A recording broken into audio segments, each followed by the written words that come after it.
देखो DNA polymerase जो होता है ना बहुत ही इंपॉर्टेंट एंजाइम होता है डीएनए पॉलीमरेज। तो आज हम इसके थोड़े से टाइप देख लेते हैं। डीएनए पॉलीमरेज का जो ओवरऑल होता है, डीएनए पॉलीमरेज जो होते हैं ना ये एक तो टेम्पलेट डिपेंडेंट होते हैं एंड एक होते हैं टेम्पलेट इंडिपेंडेंट। ठीक है, एक तो होते हैं हमारे पास टेम्पलेट डिपेंडेंट, यानी कि जिनको टेम्पलेट की जरूरत पड़ती है पॉलीमराइजेशन के लिए।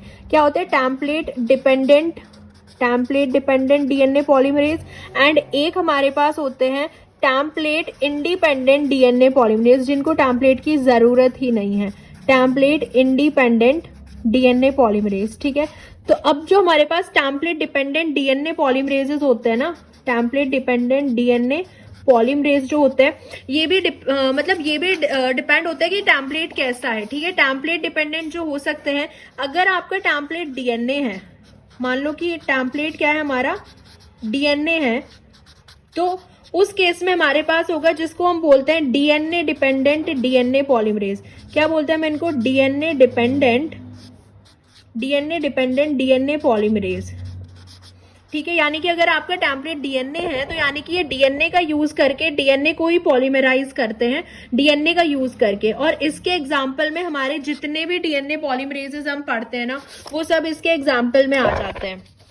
जितने भी हम पॉलीमरेजेस पढ़ते हैं अभी, जितने भी हम पढ़ेंगे, like DNA polymerase 1, DNA polymerase 2, DNA polymerase 3, ये सारे बैक्टीरिया के अंदर जितने भी डीएनए पॉलीमरेज होते हैं ये सारे कैसे होते हैं? डीएनए डिपेंडेंट डीएनए पॉलीमरेज, यानी कि डीएनए का यूज करके डीएनए को ही पॉलीमराइज कर रहा है। अब सपोज करो अगर हमारा टेम्पलेट कैसा हो? आरएनए हो। अगर हमारे पास टेम्पलेट क्या हो? आरएनए हो, यानी कि वो आरएनए को यूज कर रहा है एज अ टेम्पलेट एंड तब डीएनए बना रहा है, तो उसको हम बोल सकते हैं आरएनए डिपेंडेंट डीएनए पॉलीमरेज। ठीक है, आरएनए डिपेंडेंट डीएनए पॉलीमरेज मतलब कि आरएनए पे डिपेंड है, आरएनए का यूज करके डीएनए बना रहा है। ये हमारे पास एग्जाम्पल इसके हमारे पास होते हैं, एक तो हमारे पास होता है रिवर्स ट्रांसक्रिप्टेज जो कि रिवर्स ट्रांसक्रिप्टेज क्या करता है? आरएनए का यूज करके डीएनए बनाता है। एंड एक हमारे पास होता है एग्जांपल टीलोमेरेज भी हम देखेंगे, जो आरएनए का यूज करके क्या करता है? डीएनए बनाता है। सो इस तरीके से डीएनए पॉलीमरेज होता है टेम्पलेट डिपेंडेंट डीएनए पॉलीमरेज। अब टेम्पलेट इंडिपेंडेंट डीएनए पॉलीमरेज जो होता है वो सिर्फ एक ही होता है, जिसको हम बोलते हैं टीडीटी। ये क्या होता है? Template independent DNA polymerase. इसका नाम होता है टर्मिनल डीऑक्सी न्यूक्लियोटाइडल ट्रांसफरेज। ठीक है, इसका नाम क्या होता है?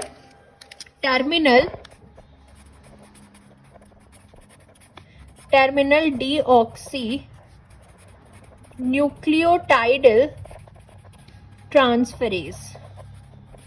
ये हम टेक्निक्स में देखते हैं, इसका बहुत इंपॉर्टेंट रोल होता है, ऑल्सो इम्यूनोलॉजी में भी इसको हम पढ़ते हैं।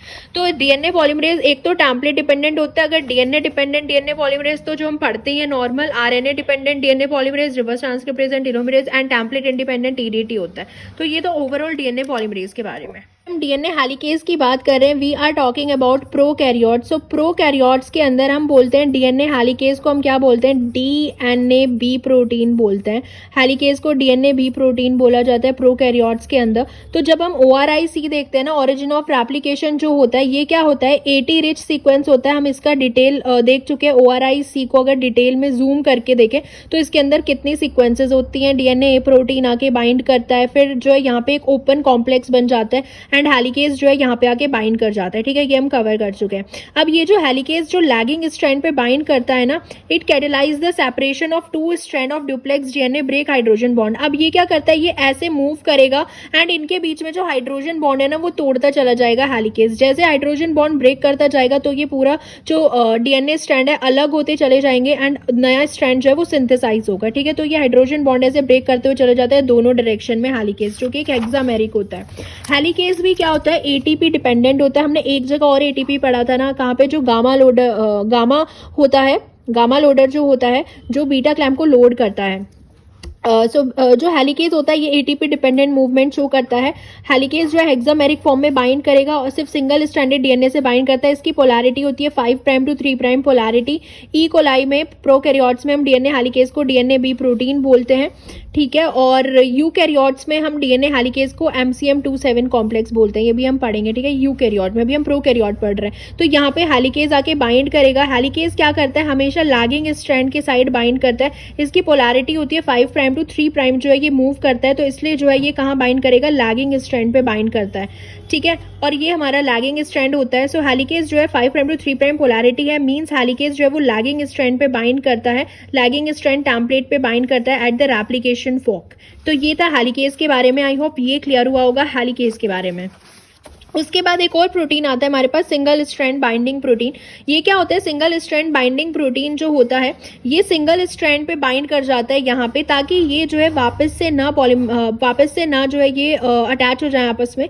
तो सिंगल स्ट्रैंड बाइंडिंग प्रोटीन आके इसको स्टेबलाइज करता है, दोनों सिंगल स्ट्रैंड को। सो ये प्रोटेक्ट करता है डीएनए को, न्यूक्लियेसिस से प्रोटेक्ट करता है, और ये सिंगल स्ट्रैंड के साथ बाइंड करता है इन अ सीक्वेंस इंडिपेंडेंट मैनर में बाइंड करता है, ठीक है। कोई ऐसे पर्टिकुलर सीक्वेंस नहीं है कि जहाँ पे ये बाइंड करेगा, ये कहीं भी जाके बाइंड कर सकता है।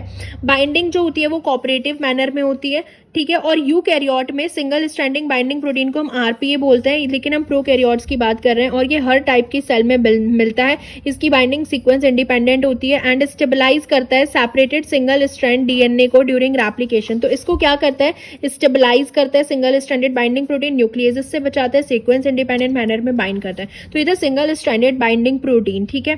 तो हमने हेलिकेज लोड कर दिया, सिंगल स्ट्रैंडेड बाइंडिंग प्रोटीन देख लिया। ये टेबल है, तो ये जब हम यूकैरियोट्स पढ़ेंगे तब तो हम इनको डिटेल में पढ़ेंगे। सो प्राइमेज जो होता है प्रोकैरियोट में, ई कोलाई में हम प्राइमेज को क्या बोलते हैं, डीएनए जी बोलते हैं, जो हमें प्राइमर प्रोवाइड करता है। प्राइमेज जो कि आरएनए पॉलीमरेज होता है, ठीक है, जो हमें एक प्राइमर देता है, तो डीएनए जी बोलते हैं। यूकैरियोट्स में डीएनए पोल अल्फा जो होता है वही प्राइमेज का काम करता है, डीएनए पॉलीमरेज अल्फा, ठीक है। डीएनए हेलिकेज प्रोकैरियोट्स में डीएनए बी होता है, यूकैरियोट्स में MCM27 कॉम्प्लेक्स होता है। सिंगल स्ट्रैंड बाइंडिंग प्रोटीन होता है प्रोकैरियोट में, इसमें आरपीए होता है। स्लाइडिंग क्लैंप प्रोकैरियोट में बीटा क्लैंप होता है। यूकैरियोट में जो स्लाइडिंग क्लैंप होता है वो PCNA होता है, ठीक है। और जो क्लैंप लोडर होता है प्रोकैरियोट में हमने पढ़ा गामा कॉम्प्लेक्स होता है, यूकैरियोट में क्या होता है RFC होता है क्लैंप लोडर। इनके नाम याद रखने, काम एकदम सेम है, बस नाम थोड़े अलग अलग है। तो ये टेबल आपको याद करनी है।